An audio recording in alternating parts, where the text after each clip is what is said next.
This BizGrants webinar was to feature some comments on grants for small businesses. So obviously we believe there's significant benefits for accountants and advisors in being proactive in identifying government grants for their clients. It's a great service for clients. A significant benefit that many accountants like is that you're in control of the process. You're not farming this out to some external advisor who in some cases may be tempted to try to encourage your client to switch to another accounting firm as part of that process. And this is a great entry into offering business advisory services, with the government paying around 50% of the cost of that work.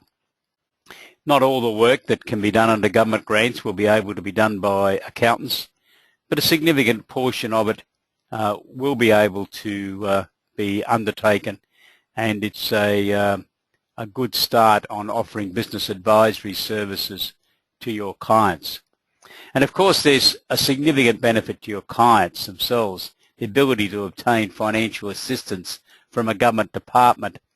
And in these difficult times that most businesses are going through at present, that's a great assistance for them to be able to obtain assistance from the government up to 50% to help them undertake some of this work.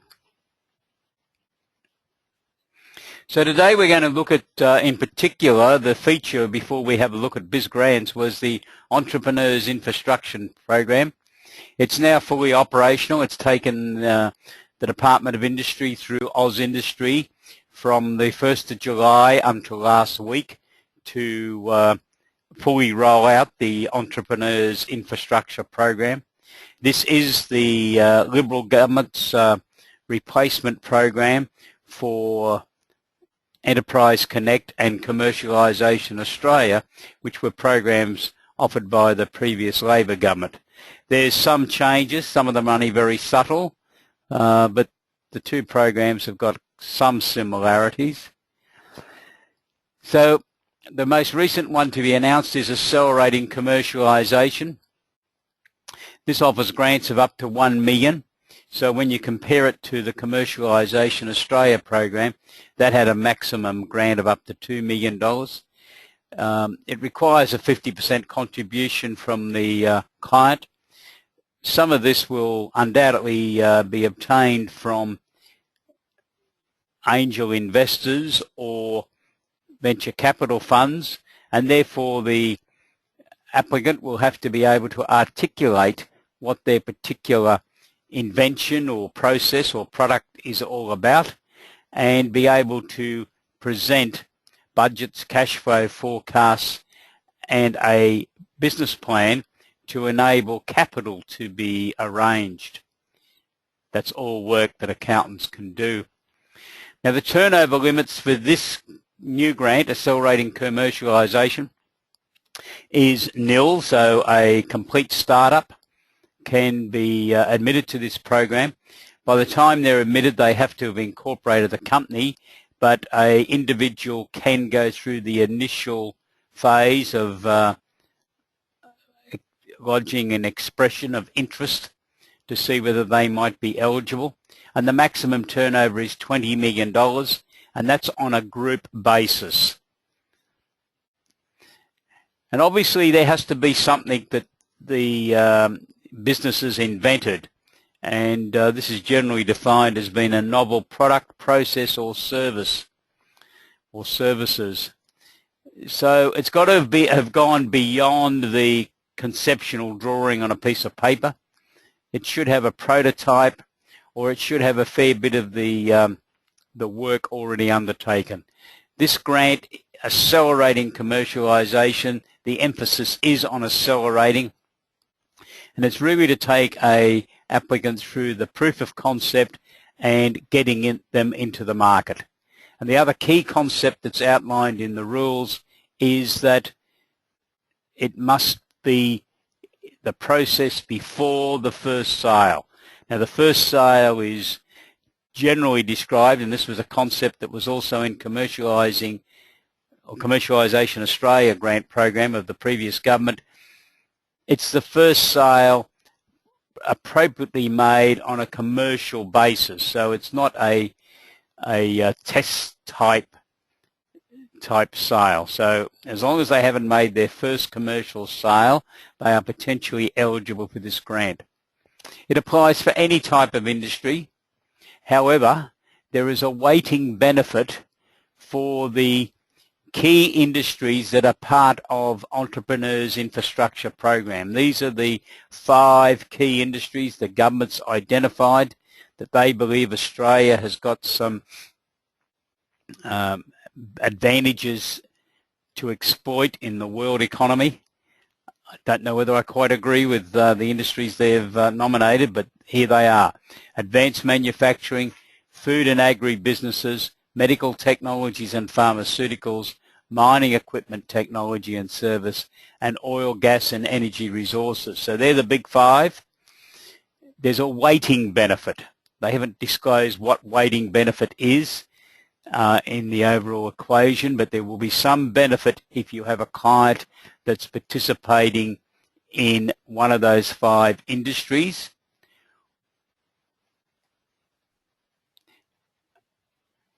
But if you have a client from any other type of industry, don't be discouraged. You could still encourage them to submit an application. Research Connections is another program under the Entrepreneurs Infrastructure Program. It was announced in September. Now this applies for businesses with turnovers $1.5 million to $100 million. Business has to have been operating for 3 years. They have to be undertaking research. This is a research assistance program. And the emphasis by the government is on these big 5 industries again that are on your screen at present.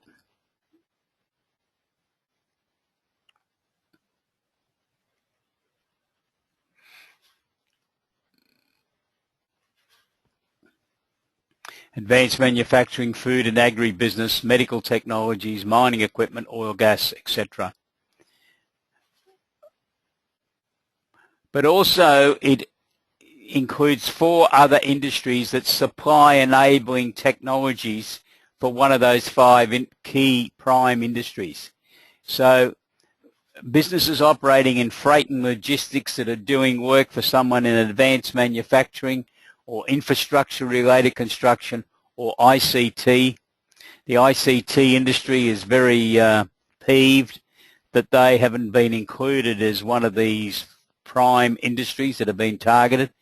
They do get a type of Guernsey in the enabling technologies or services, and also professional services. That's a very narrowly defined professional services, primarily around scientific research. Grants are available of up to $50,000 on a 50% basis. What I should have mentioned when we looked at the previous one, Accelerating Commercialization, is that the government will make progress payments based on the amount of the agreed grant to be made available to the applicant every 3 months, and the project can be completed over a 2-year period. In Research Connections, the project has to be completed over 12 months, and the applicant has to fund everything by themselves and then claim for reimbursement of up to $50,000. So it's not quite as good on the financing arrangements as what Accelerating Commercialization is. The next grant in this stable of grants for Entrepreneur Infrastructure Program is Business Growth Grants. Now this is only available for companies or corporate trustees, and again they have to operate in these 5 key industries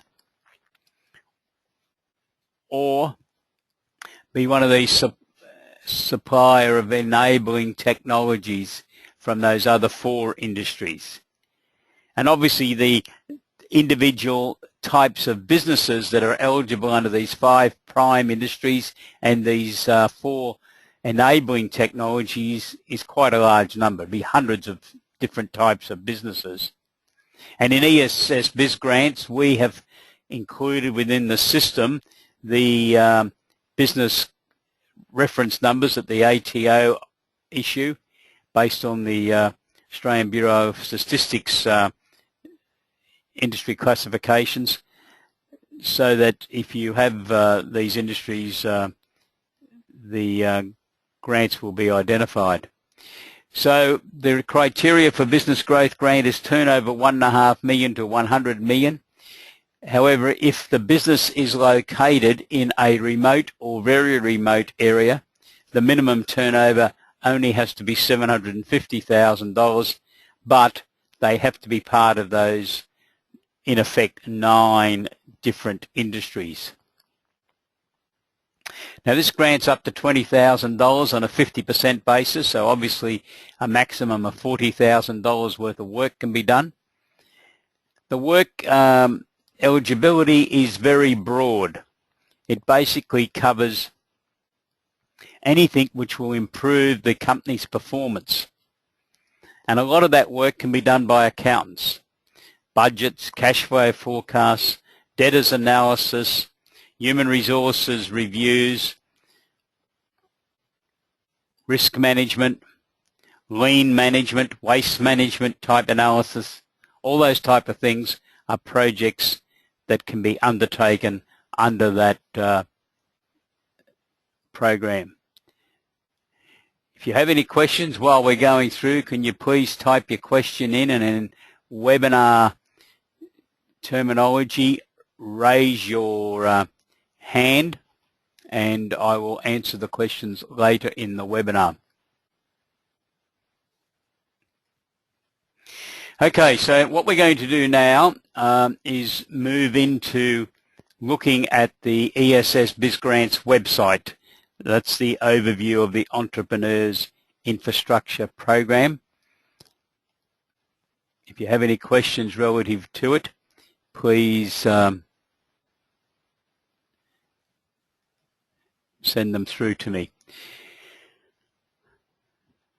So what you should have on the screen now is the home page of ESS BIZGRANTS. And I'm just going to show you around the home page a little bit. There's a summary there which shows you how ESS BIZGRANTS works. There's a testimonial there from David Smith, the Managing Director of Smith Inc. 2020. It was David's suggestion a few years ago that we develop this product. Prior to that, within ESS BIZTOOLS, we had papers on various government grants.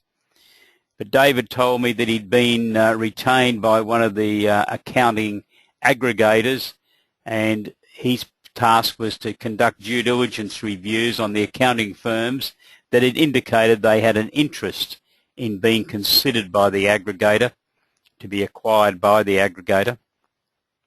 Part of that process that David Smith had to do was to interview small, medium enterprises, the clients of these firms. And he told me that one of the issues that he'd come across that he never expected was that one of the most frequent complaints he was getting from the small, medium enterprise operators was that their accountants were not keeping them aware of government grants. So the clients were in effect saying that if our accountants are our trusted advisor, they, of any of or all of the people that we deal with, should be the ones who are alerting us to government grants. And one of the things that really upset the business operators that David Smith interviewed were the ones who only found out about the government grant by reading an article in the press that one of their competitors had received a grant, or observing a celebration about the grant in the local hotel or club on a Friday afternoon. That didn't impress them at all. So we sat down then to develop this product. This is our latest version. We've incorporated various changes that have come to light over the last couple of years. So that's the system. I'm going to go straight into it now. We'll come back to this part a little bit later on to show you a couple of other items. So when you go to the system, there's more material there which gives you a guide as to how you might use the system. But what we will do is go straight into a client profile.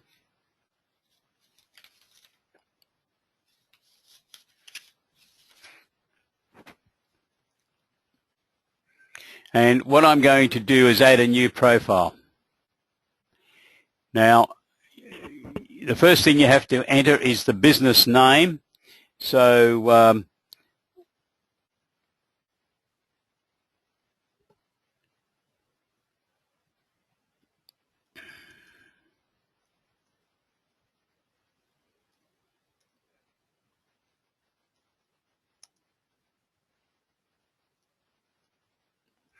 now we'll put one in from Victoria. We'll call it Red Enterprises. You could put a reference number there if you wished, because we are using cloud technology, and our suggestion is that you leave the entry in the system so that next year the update will be quicker. You need to then identify the corporate structure or the entity type that the business is operating under. The most common entity for government grants is a company, but some of these other entities can be eligible for some of the grants. So we've decided this business incidentally is, I'm just finding my sheet, we're saying this is a plasterboard manufacturer. They're a company. They've got a turnover of $6 million and they operate out of Footscray in Melbourne. And they do some exporting and they do some importing. So we'll just go through and show you what happens. You need to then indicate, do they export? We say yes. Do they import? Yes, because this is alerting our system for the grants that are directly applicable to exporters and importers. We need to know the number of employees because some grants have got a specific requirement on that. Well, this business has got 25 employees, so we're ticking the 20 to 200. Incidentally, these bands of employees tie up with the various grants. So some grants say nil and others say under 20, and then there's 20 to 200 and 200 plus comes into some grants. In particular in Victoria, actually, they have some of their grants which mention a maximum of 200 people. So we're saying 20 to 200 in this one. Do we have an ABN? We need to answer yes to that. If the client hasn't got an ABN and they want to get a government grant, well, they should go and get the ABN because the government departments won't recognise them. How many years have they been operating? Very important these days. We've got nil there, but there's virtually no grants anymore anywhere in Australia for complete startups. You could get one on that accelerating commercialization if you're a startup inventor, but you'd want to have a good process. Research and development doesn't require any years of operating to be able to obtain it, and neither does the Export Market Development Grant. But other than those, it is very difficult to find grants that apply for startups. Governments have changed their attitude over the years. They are very conscious of the extremely high failure rate of small businesses, so they tend now to be looking at businesses in the 2 to 3 year stage and over 3 years. So our hypothetical business has been going for 10 years, so we're clicking over 3 years. The next question is turnover, and we have introduced turnover bands into our system, again tying up with the wording in various grants. We said this business had a turnover of $6.5 million or thereabouts, so it's obviously in the $1.5 to $20 million band. Are you registered for GST? This is another one where they have to be, otherwise the system won't disclose grants because the government won't deal with them. Are you tax exempt? If you answer yes to that, you won't be shown grants because this system within ESS BIZGRANTS is for businesses who are theoretically at least liable to pay income tax. Are you involved in research and development? Well, this business does, so we'll click yes. Now, that's the initial profile. We've talked a bit, and I'm a very slow typist. I think someone that was just putting the information in, had an idea what the client was all about, would take about 3 minutes to do that. Now, we might put a hopefully a fictitious address in.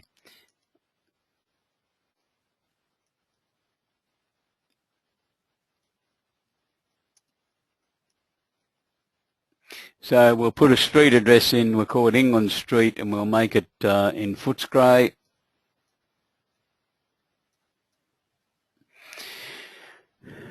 Obviously that's in Victoria, couldn't see it there for a minute. And I understand the postcode 3011. Now, that's all you need to do, you save that. We could put some additional addresses in if we wanted to. So if you had a client that had an office in downtown Melbourne and had factory locations in various other locations, you could put them in just in case those factories were located in areas that special grants apply for. The system's identified that Footscray, of course, is in a major city of Australia. There's not many benefits left. They're mainly in the medical area, but because we've got them in the system, they show up. Now, what we need to do now is go to the business industry codes. If you know the keyword, you can type of what the business does. You can type that in there now, and I will show you that in a moment. Or if you know the number, you could just type it in there. Or if you're unsure, you could click, and we have linked to the ATO's business industry codes, where you could go onto them and find the code and then insert it into the system. Now, I'm sure you've all seen those, so we won't go into there. Let's go back here to a keyword. This business is a plasterboard manufacturer. So we'll just put the word plasterer in. Now, what the system has now done is gone through and searched that ATO database and has identified the businesses that have got plastering in their name. Now, this business is a plasterboard manufacturer, so it seems to me that this number 2320 is probably the key operation they do. And what we've done now is added that, and it's now on the side where the number would have been inserted, so we could have put 2320 in there if we wished. It's identified this. If some of these other activities were also what that business did, you could click on them and it would add them to the list.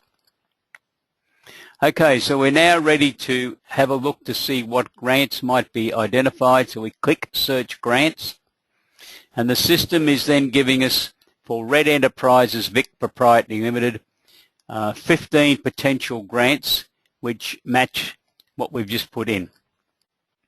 And if you want to see what the grant's about, you click on the name, and there is a summary of what Accelerating Commercialization is. That's the new grant, only added to the system a week ago. You can read that as an executive summary and say, well, yeah, that's the sort of thing this client does. If you want to look at the funding, you just click on funding, and we're saying $5,000 is the figure I've put in there, but I don't even know if they would give you a grant for $5,000. I just got told by my system that we had some problems with the audio. It's telling me it's been restored to you. I hope you can hear me. If you can't, can you please send me a message via the questions? But it's saying everything's right again now. I hope you're hearing this loud and clear. Okay, so we're saying you can get up to $1 million and a 50% funding. If you wanted to have a look at the application toolkit, you could go in and you could read the paper that we've produced. And if you wanted to, if you're keen about this, you could look at some additional questions. Has the applicant developed a novel product, process or service? So we'll answer yes, they've done that. If the applicant is not a company, will the applicant agree to form a company which will then undertake the work? That's a real condition of this grant. Does the applicant have the ability to fund 50% of the project's expenditure and complete the project within 2 years? We'll say yes to that. You might have to use your knowledge of what the client's up to. Can the applicant justify that funding is required? In other words, if the applicant's a multi-millionaire type business, they're not going to get a government grant. Now, when I click yes to that, apply now then appeared. So if we click on to apply now, there's the URL for the government website that is handling accelerating commercialization. If we clicked on that, that would take us to that and we could proceed. I'm going to do that. It takes a little bit of time. We click close and the system is then going to go through. It's now reduced the grants from 15 to 14 because over here in potentially eligible we have accelerating commercialization. We go back to pending. We could look at some of these other grants. This one now, Apprenticeship Incentives for Apprentices with Disabilities, is available to every business in Australia, so it comes up every time you go through this system. There's the summary, there's the funding details, there's the application toolkit. Would you like to read? Oh, okay, if we want to go on and read the paper, we have a paper that comes up in every grant. So there's the paper that's within ESS BIZTOOLS that summarises how the Australian Government's apprenticeship scheme works. Incidentally, this is all being changed from 1st of July next year, but this is the system that currently operates. And you could click on to get access to one of the 156 organisations around Australia who are currently handling apprentices. We go to the additional criteria. The question is basically, are you proposing to employ an apprentice? Note that there's nothing down in this bottom left-hand corner at this stage. If we say yes, apply now comes up. We click that. That would take us to the apprenticeship organisations and you would select the one closest to your location. And what the system's now done, we're now down to 13, and under potentially eligible, we now have 2 grants. So if we go back to pending, we also have a business growth grant, which is that $20,000 grant that I was talking to you before. That's part of Entrepreneur Infrastructure Program. It's applicable for advanced manufacturing. And we're saying that this business, well, what the decision's got to be is this business operating in advanced manufacturing. It's got a turnover, fits the turnover requirement, over 1.5 million, under 100 million. They're a company. So they could get up to $20,000. They put their own $20,000. They got $40,000 to do some of these work activities, and under each of those there's 10 to 20 items, so there's a lot of activities that can be chosen. In general terms, my comment is it applies to anything which will improve the business. If we go to funding, we might look at that and say, okay, that's interesting. If we want the toolkit, we can go there. There are 2 papers here. The first one summarises how the Business Growth Grant Program operates.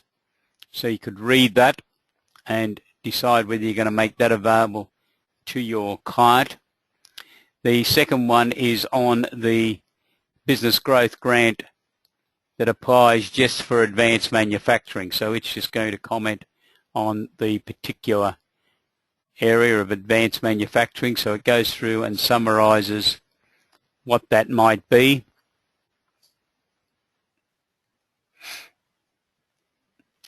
Let's go to additional criteria. Now, is the business solvent, able to pay its debts? That's a key thing in most of these government grants. Has the business been operating under an approved structure for 3 years? You have to be a company, but if it was previously a partnership or a sole trader and a continuity of ownership can be traced through over that 3-year period, and the entity is now a company, they will be eligible. That didn't apply under the previous Enterprise Connect program. Has the applicant ever received a business growth grant or a tailored advisory service grant under the old Enterprise Connect program? Now, we're going to say they did get that, so I can show you what happens. You see that little red cross that's come up?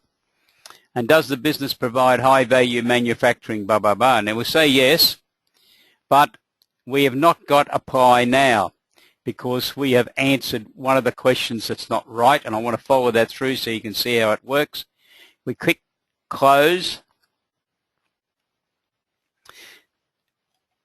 We're now down to 12 grants, but under potentially eligible, we've still got the 2 we had before. If we go to potentially ineligible, we have the business growth grant for advanced manufacturing because the applicant had already received a grant under the previous program. If you decided you were wrong in that, it's just a matter of going back into the system, going back into the additional criteria and saying, oh no, I made a mistake, we should have answered no.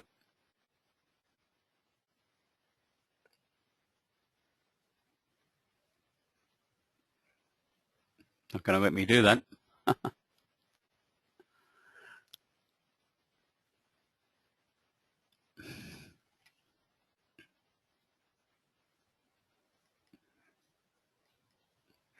Well, I don't know that's a little technical hitch which I'll get our programmer to fix. Normally you can go back in and change your answer.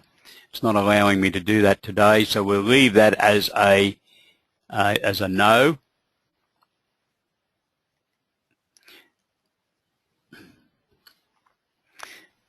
If you want things to go wrong, do a live webinar. The last one we might look at just for this purpose is the Export Market Development Grant. We said that this business was an exporter, so there's a summary on how the Export Market Development Grant operates. Incidentally, if you have any export clients and they spent more than $20,000 in the year ended 30th of June 2014 on export market activities, they only have under 5 p.m. on the 1st of December to lodge their Export Market Development Grant application. A business can receive up to $150,000 on export market development grants. Austrade, who administer this, believe that only a small percentage of eligible businesses are applying for this grant. I don't know why, but they're not doing so. Perhaps they need accountants to be urging them a bit more. We can go into the toolkit, and again, the same system operates. There, in this case, there's a paper on how it operates, but this one there's a eligibility expense checklist just to give people an idea of what they can apply for. Some of these items have got financial amounts like marketing consultants. The maximum is $50,000 per application. Overseas buyers, maximum $45,000. But it's a great scheme that does work quite well to help Australian exporters. And then we go into some additional criteria. Have you spent money to seek out demand export services? We say yes. If you're claiming overseas representative, have you maintained documentary evidence? We say yes. If you're claiming expenses under the marketing visits, have you kept full diaries of your trips? Now, if you're claiming for more than 2 years for the same market, you are supposed to have had a discussion with Austrade, so we'll say yes. If we'd answered no to that, the system would have said you're not eligible. So if you've got clients that have claimed for 2 years for exports to China, they need to be making sure they make an appointment with Austrade. As far as I know, Austrade contacts them, but they can't force you to go to meetings. But if you don't go and talk to them, they will not admit your claim for that market. Will the business spend more than $20,000?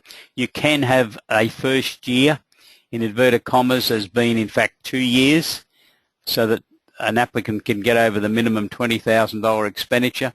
This applies to all markets in the world. Unfortunately, though, it doesn't include New Zealand, and it also doesn't include North Korea and Iran. And New Zealand has been locked together in those other two countries, but New Zealand's obviously, because Australia's treating them as virtually being part of Australia. So we say, yeah, we're going to be able to do that. And the applicant has to be the principal for the export business. We could go to apply now and then go to the Austrade website, but we'll just go to close. Time's marching on, and I want to just show you how this works. So then within potentially eligible, we now have 3 grants. We can then produce the report. Obviously in practice you would go through and look at the others to see whether you think your client might be potentially eligible for them.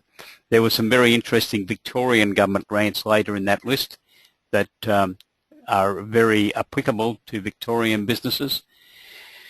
So this system is covering both federal and state and territory grants for small medium enterprises. The system is then producing a report. It's got the name of the client on it. It's got whoever prepared the report, so it would be ABC Accountants, the date, and it says there's 3 potential grants found. That synopsis or executive summary is reproduced. The funding details are shown. There is a disclaimer on the bottom, which is basically saying that whilst the system has identified that the applicant may be eligible for a grant, they've still got to go through the grant application process, and there's various reasons why they might be rejected at that stage. So there's the apprenticeship, and there's the export market development grant. Now our suggestion is you would sit down and have a conversation with your client, showing them this report and inquiring as to whether they wish you to proceed with grant applications and to attend to the work. And for that you would start a new fee file and would bill them separately. Some firms are charging 10% of the amount of the grant that the client receives. That's up to you. It's a very common practice for the export market development grant applications, but that's up to you, and it's got nothing to do with ESS BIZGRANTS. Our suggestion is that you undertake this process to review whether a client might be eligible for a grant as part of their annual accounts process. It will only take about 3 minutes for someone to put the data in. If you leave it in the system next year, it's only going to take you 1 minute to update it.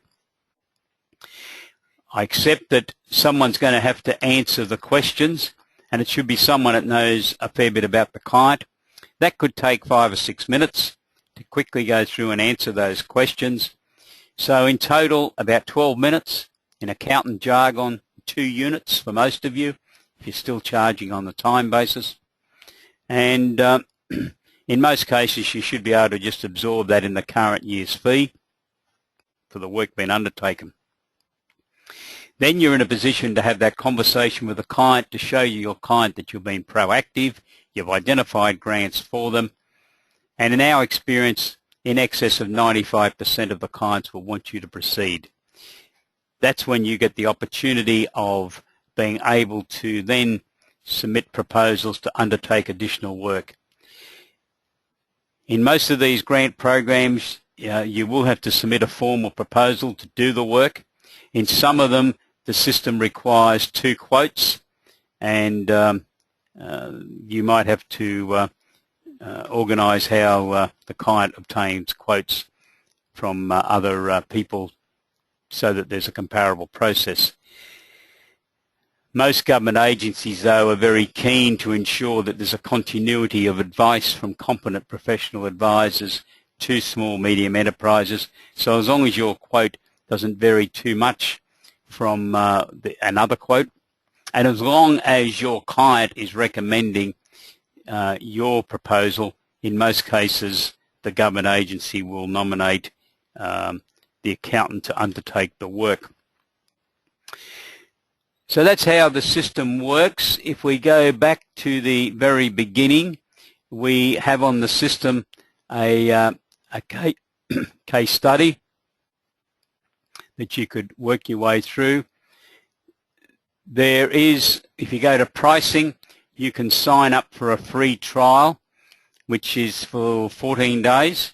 You will need to sign up for that so that the system will identify you. as a trialist. You can subscribe. The monthly subscription is $43 per month plus GST for 12 months, or there is an upfront discounted price of $450 plus GST, and we would give you a password and username, and you can start using the system. These are discounted prices, and which will apply to the end of December. If you want to sign up, you just go through and enter your details, and you are then able to trial the system for 2 or 3 of your clients.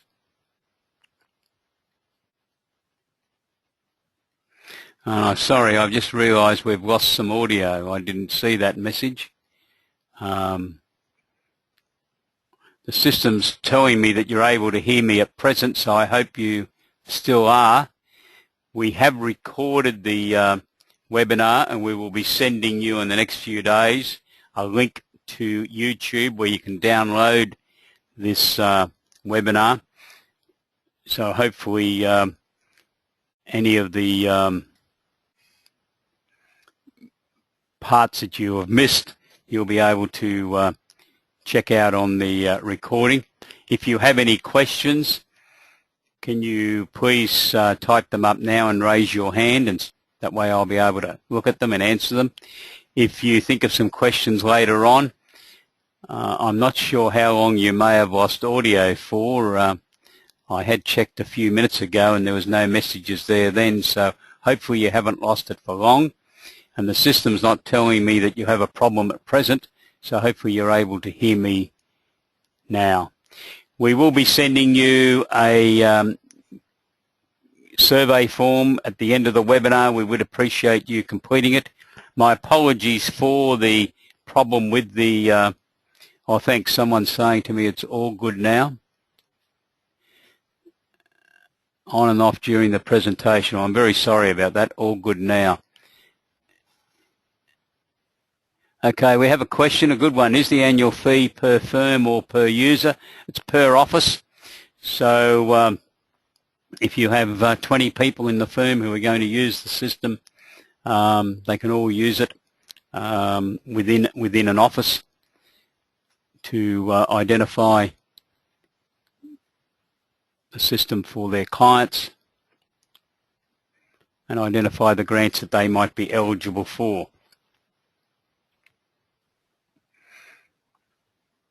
We don't seem to have any further questions. I hope that you've enjoyed the webinar. If you think of some questions later on, please type them out and send them to me, although I shouldn't be saying that. Our internet's probably not working today. It's not working. And our telephones are not working in the office. We're surviving on mobile. And so the mobile number is 0418 190 181. And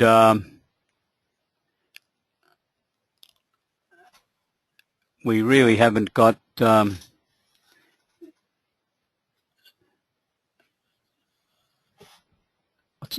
just a minute, I'll get another email address.